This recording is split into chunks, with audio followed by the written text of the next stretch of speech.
Imagine how fun it would be to play chess if you don't need to care about the openings anymore. In this video, I'm gonna share with you the only opening you need to know with black pieces, which works no matter what your opponent plays.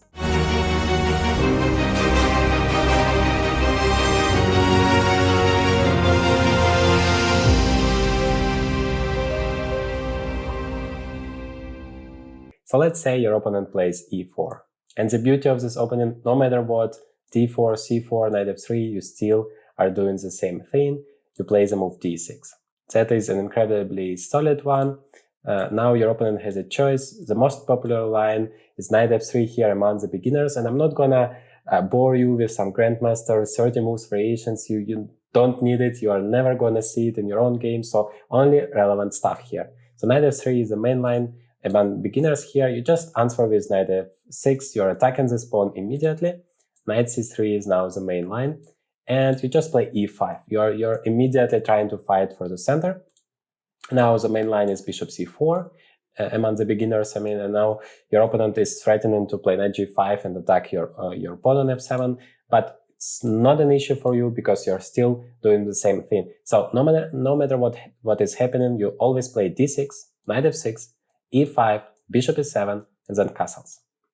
So let's do it. Bishop c4, bishop e7. Now, if knight g5 does happen on the board, you just castle. And taking on f7 is never a problem here because two minor pieces are stronger than a rook in the opening in the middle game because, well, minor pieces have much more activity and this position is almost completely winning for black. So that is not to worry about. If he doesn't take here, then you can always play h6 and push it back. So white is playing d3 here, but yeah, that is at all not an approach to try to get some opening advantage. You don't care, you just do the same thing. Now bishop g5. A very important move here, which I want you to remember, is this move c6. You just need to make sure that you control this d5 square, and you also support this pawn on b7 to go to b5. And so this knight from c3 has no moves at all. And what beginners usually don't know is that they need to relocate this knight somewhere to make use of it, but they don't do it. And so it stands there the whole game and they don't use it. And so you have a tremendous advantage already. So for example, castles. Now you can immediately start your attack on the queen side. So if there is no problem with it, you always want to play b5 because that's an active move. You get a lot of activity. Now bishop goes to b3. You can immediately continue with a5, and already you're creating a threat of winning the whole bishop. So the main line here is a3, but well, now you can play h6 just to push this bishop back, and then well, it's time to develop the pieces on the queen side, the bishop and the knight. There are multiple ways to do that. You can develop your bishop to g4. The bishop is very active here, then the knight goes to d7 and to c5, and your position is just great. Then afterwards, after all of your minor pieces are developed, you can develop your queen and the rooks. Try to find the most active squares for it. For example, rook on d8 might be active, or maybe rook to e8, because it's gonna support the e5 pawn once you maybe want to play the move d5. But overall, your idea is to attack on the queen side, to bring your knight to c5, because it's going to attack the bishop and it's going to be just in general very active, and then somehow to attack on the queen side and potentially in the center. So let's go back here. It was this move knight f3, which is the main line. Well, among the top level players, the main line is d4, and at least to my eyes, it's the most logical move. So of course we need to see what's going to happen here.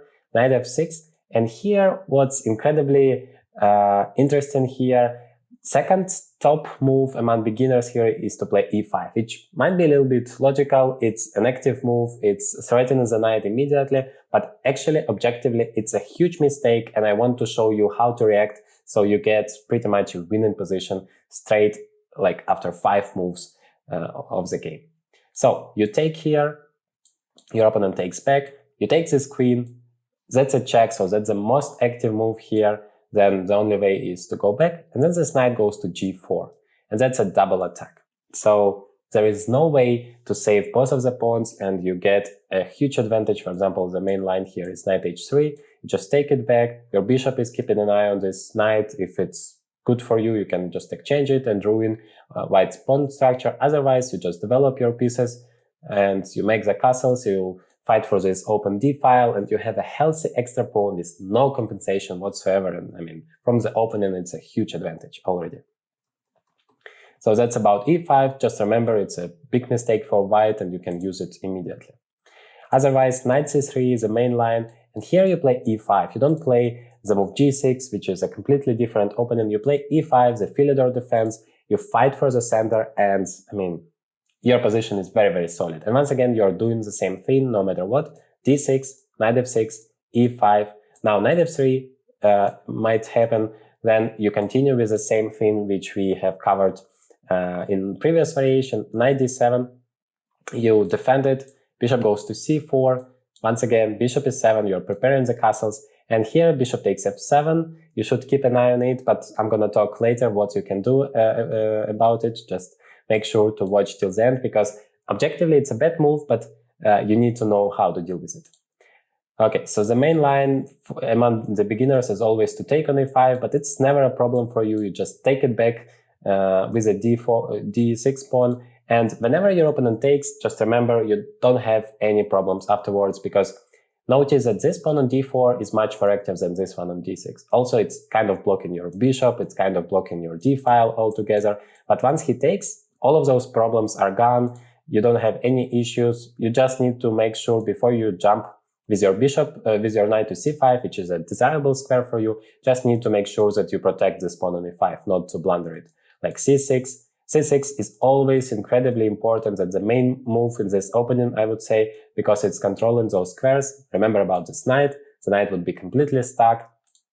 So, for example, castles, you just castles first. That's very important. Now you don't have any problems with your king, and you can focus on your further development.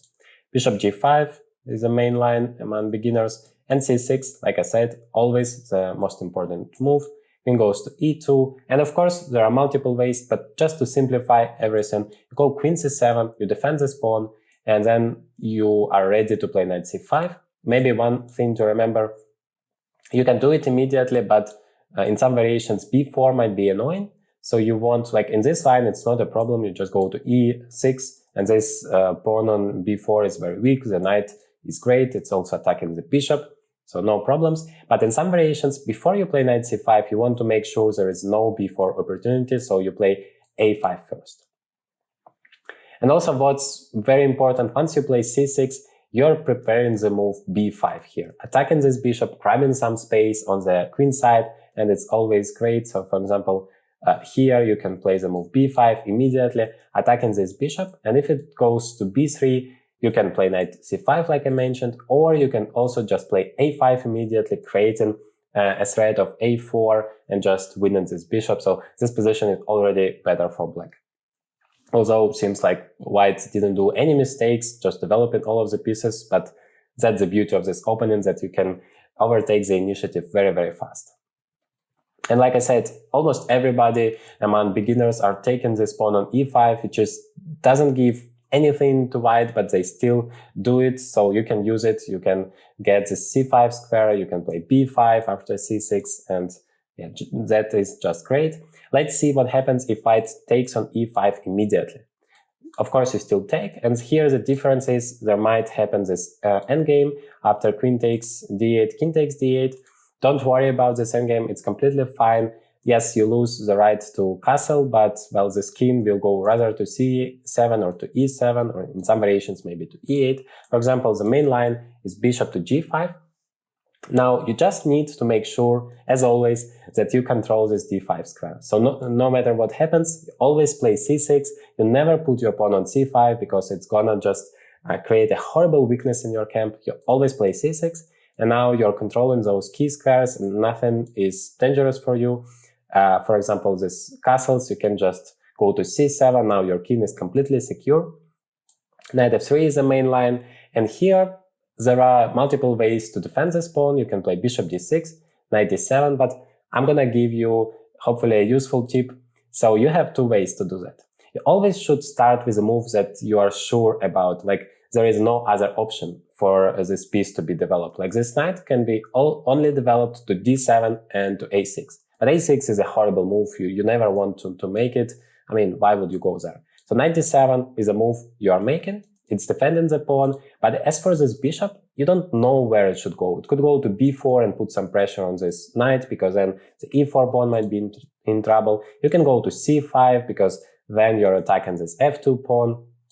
So you're not that sure, or maybe you need another defender for the e5 pawn later, so you're gonna play bishop d6, depending on what's gonna happen on the board. So the point is, always try to make the move you're completely sure about first, and well, if you don't know the right square for the bishop yet, you can decide it later. Okay, now what can happen is bishop c4, the main line, attacking f7 pawn. You can't really defend it, but don't worry, you just attack the pawn on f2. Now if he takes, then you can take this guy. If he, then the f file would be opened, so your rook will come there with a tempo, or your knight might jump to c5. Also remember about this b5 line, always great threatening b4 and this e4 pawn. So the position is just fine. If he decides to defend the pawn on f2, let's say rook f1, then you can just defend it, preparing the move b5, and being once again very active on the queen side.